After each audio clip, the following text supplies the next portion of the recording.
नमस्कार। गिरीश गुप्ता के चैनल में आपका स्वागत है। हमारे बाजार में जो गिरावट है वो थमने का नाम ही नहीं ले रही है और उसका कारण जैसा कि आप जानते ही हैं, मिडिल ईस्ट में जो अनिश्चितता का वातावरण, युद्ध का वातावरण है वो है। और इसके कारण हमारे वो दर्शक जो 2020 के बाद पहली बार इन्वेस्ट करने लगे हैं और जिन्होंने ये बाजार में गिरावट के दौर देखे नहीं है, वो काफ़ी ज़्यादा चिंतित हैं। और उनका चिंतित होना स्वाभाविक है, लेकिन आप इस बात को भी समझ लीजिए कि अगर आप इक्विटी मार्केट में आएंगे और इक्विटी में निवेश करेंगे तो ये दोनों साइड यानी लंबी तेजी और लंबी मंदी, वैसे मंदी जनरली लंबी नहीं होती है, मंदी हमेशा छोटी होती है शेयर बाजार में, स्पेशली भारत टाइप के मार्केट्स में। तो वो जो दर्शक हैं या वो जो इन्वेस्टर हैं, उनको लंबी तेजी और छोटी मंदी के लिए हमेशा तैयार रहना चाहिए। लेकिन जब भी ये मंदी आएगी, जो गिरावट आएगी, ये इतनी तेज आएगी कि आपको परेशान कर देगी। तो अगर आपके पास बहुत अच्छी क्वालिटी के शेयर हैं, सही वैल्यूएशन पे शेयर हैं, तो आपको चिंता करने की कोई भी आवश्यकता नहीं है। मार्केट की ये नॉर्मल साइकिल है, मार्केट में कोई खास गिरावट हुई नहीं है। जैसा कि हमने 2 या 3 वीडियो पहले हमने डिस्कस किया था कि मार्केट में 21,700 का लेवल जब तक टूटता नहीं है, तब तक मुझे नहीं लगता कि कोई बहुत ज़्यादा गिरावट की आशंका बाजार में रहेगी। और उसके बाद भी आप ये समझ लीजिए कि कोरोना वाला वापस लेवल आ जाए, जैसे कि कई तरह की बाजार में अफवाह चल रही है, तो ऐसा होने वाला कुछ है नहीं, क्योंकि बाजार एक इवेंट को जो है कभी भी 2 बार वो डिस्काउंट नहीं करता है। बाजार पहले से मान के चला हुआ है कि ये खरीदारी के मौके हैं। डोमेस्टिक इंस्टीट्यूशनल इन्वेस्टर्स के पास, यानी जो म्यूचुअल फंड्स हैं, इनके पास बहुत लंबा पैसा है और ये अपना पैसा डिप्लॉय करने के लिए तैयार बैठे हुए हैं। हर गिरावट एक नई तेजी के लिए जगह बनाती है और ये जो तेजी है आप फिर देखिएगा, फिर बाजार में बाहर आएगी, फिर तेजी आएगी। और जिस तरीके से आपका पोर्टफोलियो तेजी से रेड में गया है, लाल हो रहा है, उसी तरीके से बहुत तेजी से हरा भी होगा और आप फिर जो है वो प्रसन्नचित्त होंगे बाजार से। लेकिन वैसे एक इन्वेस्टर को एक मंक की तरह, यानी एक साधु की तरह इन्वेस्ट करना चाहिए, ना तेजी में खुश, ना मंदी में परेशान। तो जब ऐसा आप अपना बिहेवियर, इसमें टाइम लगता है आने में इस बिहेवियर को, लेकिन अगर आप ऐसा कर पाएँ तो बहुत ही बढ़िया आपके पोर्टफोलियो के लिए रहेगा। खैर, जो आज का वीडियो है वो इस बात का, उसमें हम जो चर्चा कर रहे हैं वो इस तरह के इंस्ट्रूमेंट की कर रहे हैं जो इक्विटी से कम रिस्की है लेकिन एफडी से ज़्यादा रिस्की है। और इसी प्रकार से वो जो इंस्ट्रूमेंट है वो एफडी से ज़्यादा रिटर्न देगा, क्योंकि वो एफडी से ज़्यादा रिस्की है, लेकिन इक्विटी से कम रिटर्न देगा क्योंकि इक्विटी से वो कम रिस्की है। इसलिए आजकल कई हमारे दर्शक जो हैं इस तरह के इंस्ट्रूमेंट्स की खोज कर रहे हैं जो इस तरह की गिरावट में बहुत ज़्यादा गिरे नहीं, लेकिन एफडी से बेटर रिटर्न दें। तो इस प्रकार का जो एक इंस्ट्रूमेंट है उसका नाम है इंफ्रास्ट्रक्चर इन्वेस्टमेंट ट्रस्ट, और जो दूसरा है वो उसका नाम है रियल एस्टेट इन्वेस्टमेंट ट्रस्ट। तो आज ये जो दोनों, रियल एस्टेट इन्वेस्टमेंट ट्रस्ट और इंफ्रास्ट्रक्चर इन्वेस्टमेंट ट्रस्ट को बहुत ही सिंपल शब्दों में समझेंगे। ये जानेंगे कि इनमें ये आखिर बनाए क्यों जाते हैं, इसमें आपके लिए एडवांटेजेस क्या हैं और इसके साथ जुड़े हुए रिस्क क्या हैं, बहुत ही सरल शब्दों में। हाँ, लेकिन आपको ये ध्यान रखना है, इसमें आपको हमेशा जिस प्रकार से आप शेयर में निवेश करते हैं और पहले पढ़ते हैं उसके बारे में, इसी प्रकार चूंकि इनमें इस तरह के इंस्ट्रूमेंट में भी कुछ इनहेरेंट रिस्क होते हैं, वो क्या रिस्क होते हैं मैं बताऊंगा।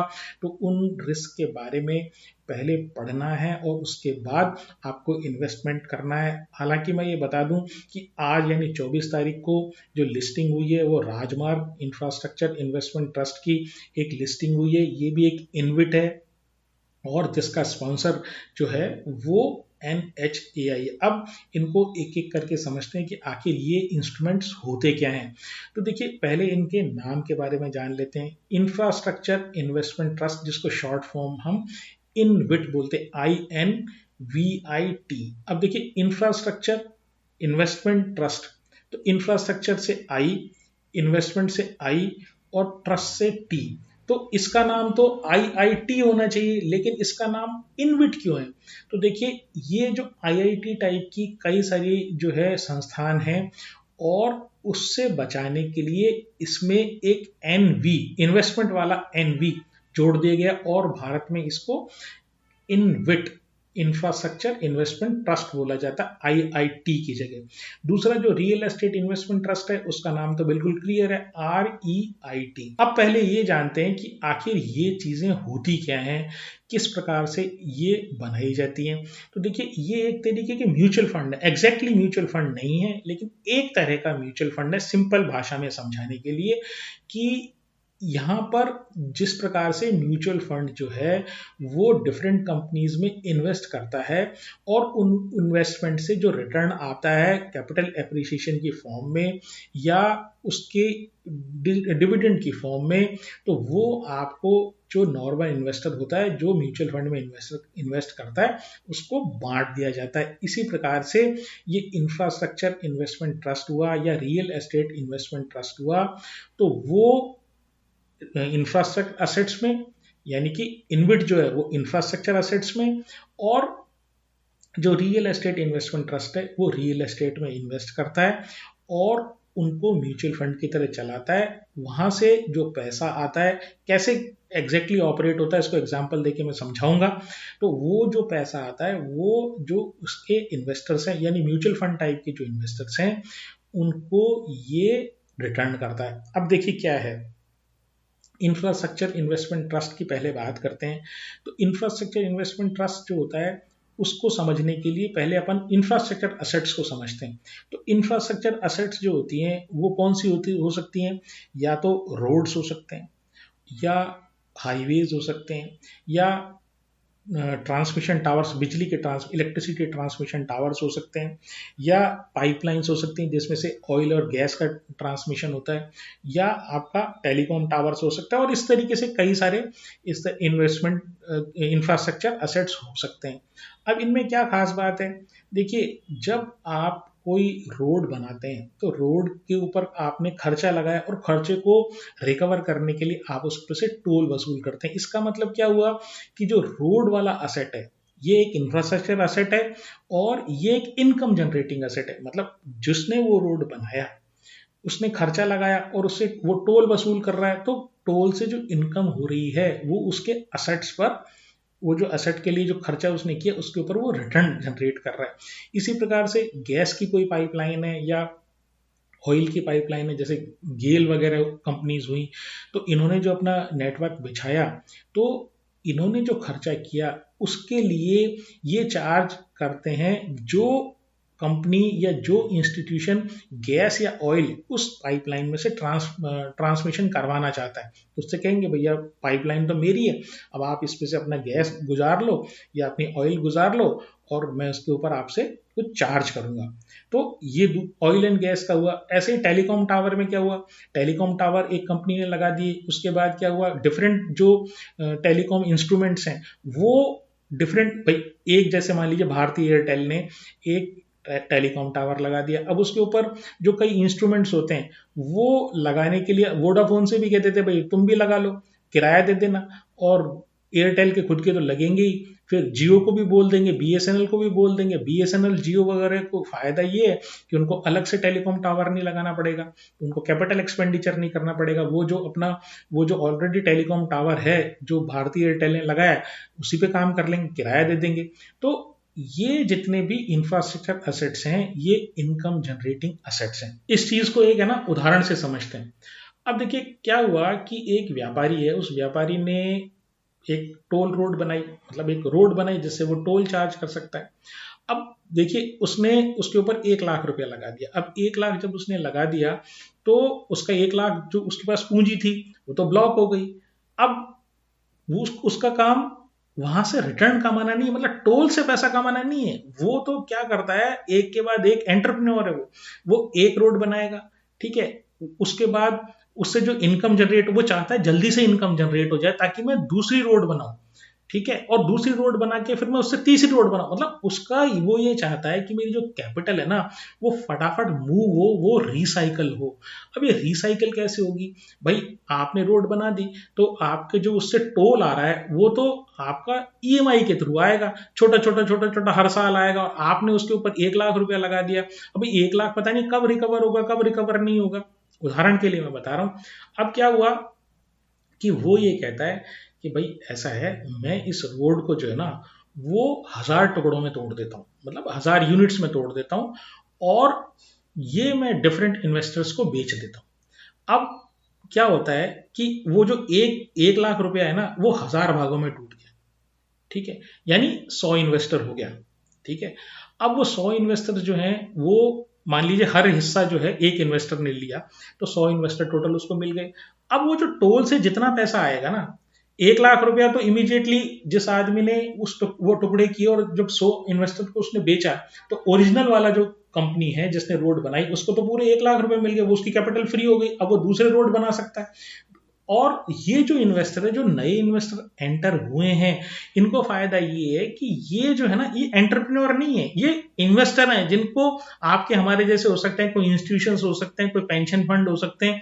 तो वो जो पैसा जो टोल के फॉर्म में आएगा साल दर साल, तो वो उनके इन्वेस्टमेंट जितना उन्होंने यूनिट्स खरीदी, तो उसके हिसाब से उनको वो जो प्रोपोर्शनेटली वो टोल का जो प्रोपोर्शनेट भाग है वो उनको मिलता रहेगा।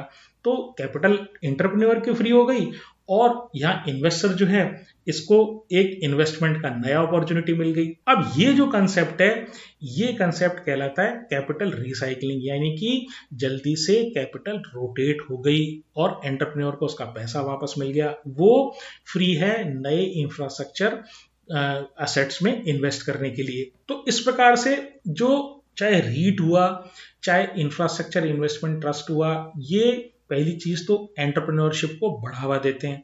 भाई एंटरप्रेन्योर को अगर एक ही उसके पास लिमिटेड पूंजी है, एक ही अगर उसने असेट में पैसा लगा दिया तो वो लेके बैठा रहा है, तो वो तो इन्वेस्टर हो गया ना, वो तो एंटरप्रेन्योर कहाँ हुआ? वो रिस्क एंटरप्रेन्योर वो होता है जो कोई रिस्क लेता है इनकम हायर रिटर्न जनरेट करने के लिए। लेकिन अगर उसकी कैपिटल ही ब्लॉक हो गई, वो तो 10 से 12% जो नॉर्मल जो इनविट का या रीट का रिटर्न होता है ऑन एन एवरेज बता रहा हूँ, कोई एक इंडिकेटिव रेंज है, तो वो लेके बैठ जाएगा, उसकी एंटरप्रेन्योरशिप का तो कोई काम हुआ नहीं।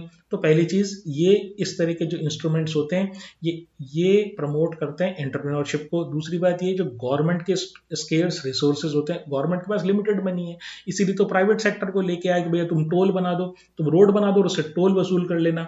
अब गवर्नमेंट के पास भी लिमिटेड पैसा, एंटरप्रेन्योर के पास भी लिमिटेड पैसा, तो एंटरप्रेन्योर और जो जो गवर्नमेंट के जो स्केर्स रिसोर्सेज है ना, उसकी जगह काफी सारी जो पब्लिक है ना उसके रिसोर्स आ जाते हैं।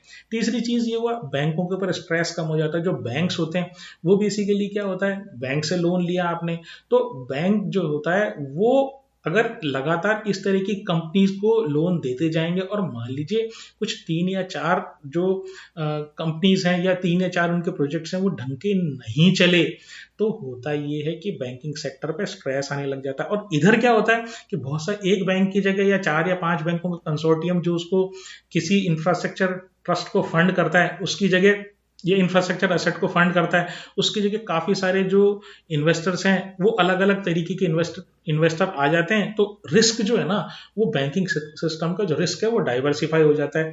अब इन्वेस्टर के लिए फायदा है कि इन्वेस्टर जो है लगाना एफडी में चाहता है, लेकिन एफडी में रिटर्न कम है। इक्विटी में ये हो रहा है कि पता नहीं कब चढ़ता है, कभी चढ़ता है, कभी गिरता है, तो मेरे तो भाई बस का रोग नहीं है, तो उसके बीच का एक उसको एक इंस्ट्रूमेंट मिल जाता है, हाइब्रिड इंस्ट्रूमेंट मिल जाता है, और साथ ही साथ उसका जो पोर्टफोलियो है ना उसमें डाइवर्सिफिकेशन हो जाता है।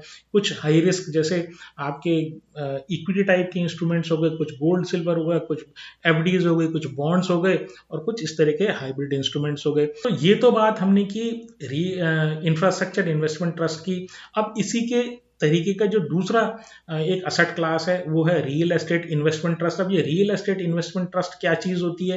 तो देखिए रियल एस्टेट इन्वेस्टमेंट ट्रस्ट और इंफ्रास्ट्रक्चर इन्वेस्टमेंट ट्रस्ट में बेसिकली डिफरेंस ये है कि वहां पर एक इंफ्रास्ट्रक्चर असेट होता है, भाई रोड्स हो सकती हैं, पावर ट्रांसमिशन लाइन्स हो सकती है, जैसे मैंने पहले बताया।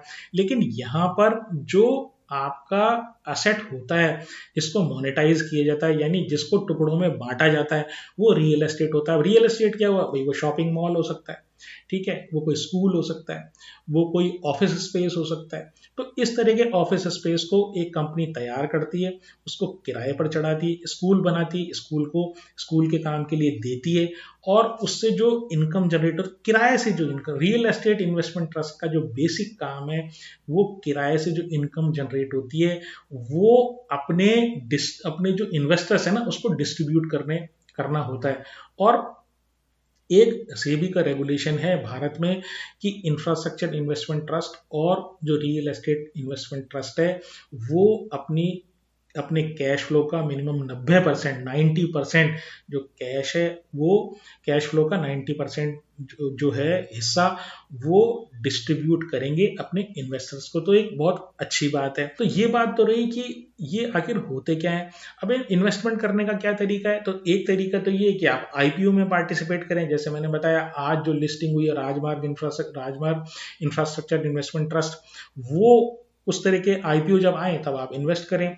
और दूसरा तरीका ये है कि ये सब चीज जो चाहे रीट हुआ चाहे इनविट हुए, ये जो होते हैं ये स्टॉक एक्सचेंजेस पे लिस्टेड होते हैं। तो आप इनविट या रीट टाइप करें तो आपको पता लग जाएगा कौन कौन सी रीट या इनविट जो है वो लिस्टेड है, और उस हिसाब से आप निर्णय ले सकते हैं कि कौन सा आपको अच्छा लग रहा है। तो ये बिल्कुल उसी तरीके से इसमें खरीदना बेचना है, उसी तरीके से जिस प्रकार से आप कोई शेयर खरीदते या बेचते हैं, तो उसमें और कोई भेद वाली बात है नहीं। अब ये तो बात रही कि आप ये रीट या इनविट क्या होते हैं और इसमें आप किस प्रकार से इन्वेस्ट कर सकते हैं। जो दूसरी बात है इनके साथ जुड़ी हुई वो ये है कि इनमें रिस्क आखिर क्या होता है। तो देखिए पहला जो सबसे बड़ा रिस्क है वो ये है कि ये जो एसेट्स जो हैं भाई, आप जिस एसेट में इन्वेस्ट कर रहे हैं वो आपको जब कमा के देगा तभी आपको रिटर्न आने वाला है। तो पहले आपको ये देखना है कि जिस इनविट में या जिस रीट में आप इन्वेस्ट कर रहे हैं वो अंडर कंस्ट्रक्शन है या ऑलरेडी कंस्ट्रक्टेड है। अगर अंडर कंस्ट्रक्शन है तो पहले वो कंस्ट्रक्ट होगा, आपने तो पैसा लगा दिया,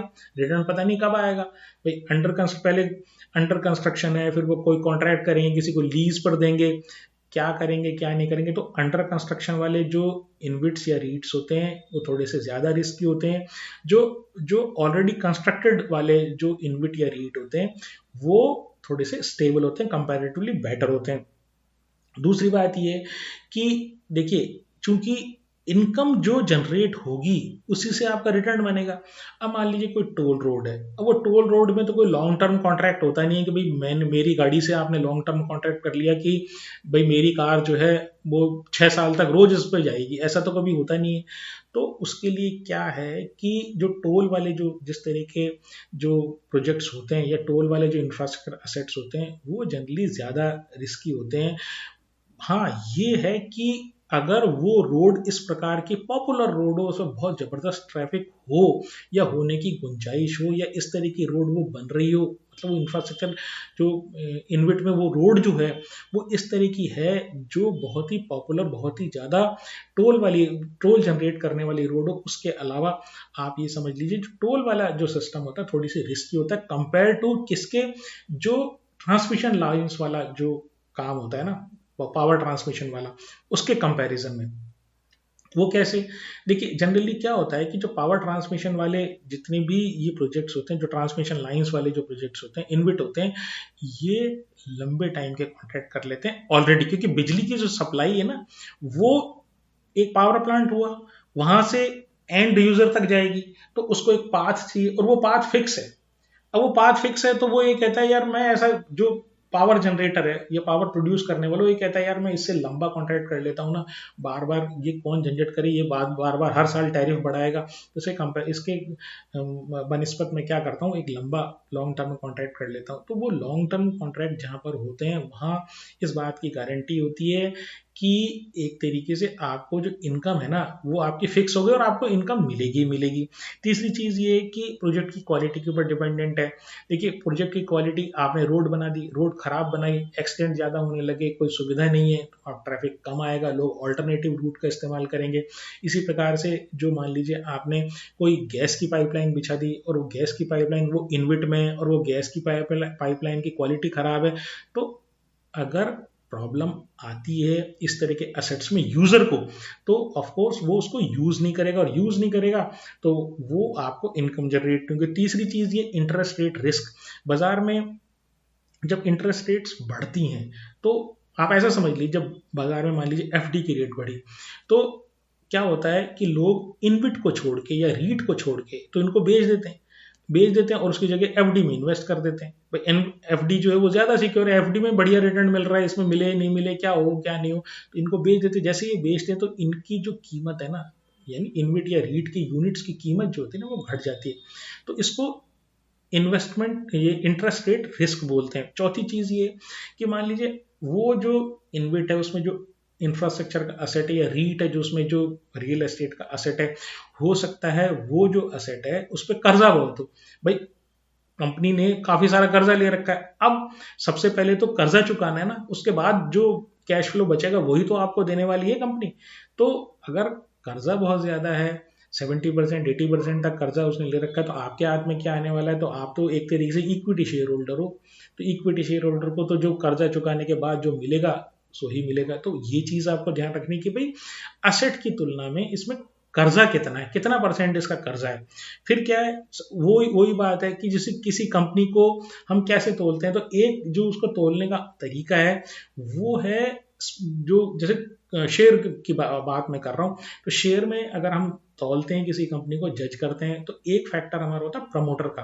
तो प्रमोटर अगर अच्छा होता है, ईमानदार प्रमोटर होता है, अच्छा उसका परफॉर्मेंस होता है, पुरानी उसकी कंपनीज जो है या कोई जो अगर वो 3 या 4 कंपनी चलाता है, तो आप उसकी हिस्ट्री देखते हैं, भाई इसने किस प्रकार से कॉर्पोरेट गवर्नेंस रखी है, साफ सुथरा है कि नहीं, मेहनती है कि नहीं, शेयर होल्डर की तरफ उसका ध्यान है या नहीं। इसी प्रकार से जो कंपनी इनबिट क्रिएट करती है, एक तरीके से ऐसा समझिए वो स्पॉन्सर है, वो प्रमोटर की तरह है उसका।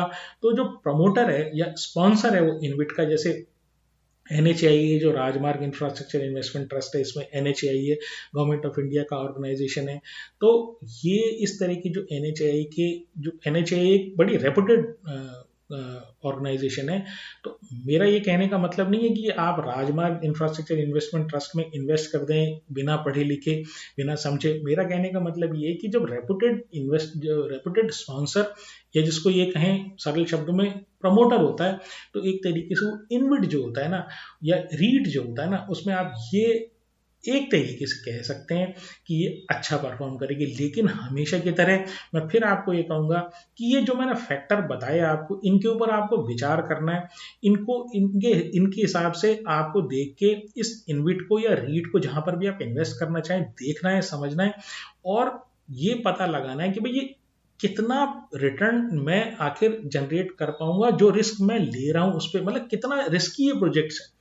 देखिए इनविट और रीट को एनालाइज करना इतना आसान नहीं होता, लेकिन 3 या 4 अगर आप चीज़ें देख लें, स्पॉन्सर अच्छा देख लें, फिर आप ये देख लें कि ये जो है ट्रांसमिशन लाइन वाला है या टोल वाला है, दूसरी बात ये कि लॉन्ग टर्म कॉन्ट्रैक्ट है या नहीं है, बहुत ज़्यादा डेट तो नहीं है, तो ये 4 या 5 चीज़ें आप देख लेंगे। और अगर आप लोअर इंटरेस्ट रेट सिनारियो में, क्योंकि लोअर इंटरेस्ट रेट सिनारियो में इनविट और रीट की डिमांड बढ़ती है, तो लोअर इंटरेस्ट रेट सिनारियो में स्पेशली अगर आप इन्वेस्ट करेंगे और इस तरह के गिरते बाजार में इनविट और रीट की जो है ना डिमांड काफ़ी बढ़ जाती है, तो जब आपको एक प्रॉपर अपॉर्चुनिटी मिले तो सोच समझ के अपने फाइनेंशियल एडवाइजर से पूछ के इस तरह के हाइब्रिड इंस्ट्रूमेंट्स में भी इन्वेस्ट कर सकते हैं, जो कि आपको एक स्टेबल इनकम देंगे। बहुत ज़्यादा कैपिटल एप्रिसिएशन यहाँ से आपको नहीं मिलेगा जिस प्रकार का कैपिटल एप्रिसिएशन हम इक्विटी में एक्सपेक्ट करते हैं। लेकिन जैसा आप जानते हैं इक्विटी में रिस्क भी ज़्यादा है, गिरता भी जल्दी ज़्यादा है और चढ़ता भी जल्दी ज़्यादा है। तो आज के लिए इतना ही। अगर आपको मेरा प्रयास पसंद आया हो तो चैनल को सब्सक्राइब करें, वीडियो को लाइक करें और शेयर करें। नमस्कार, धन्यवाद, जय हिंद।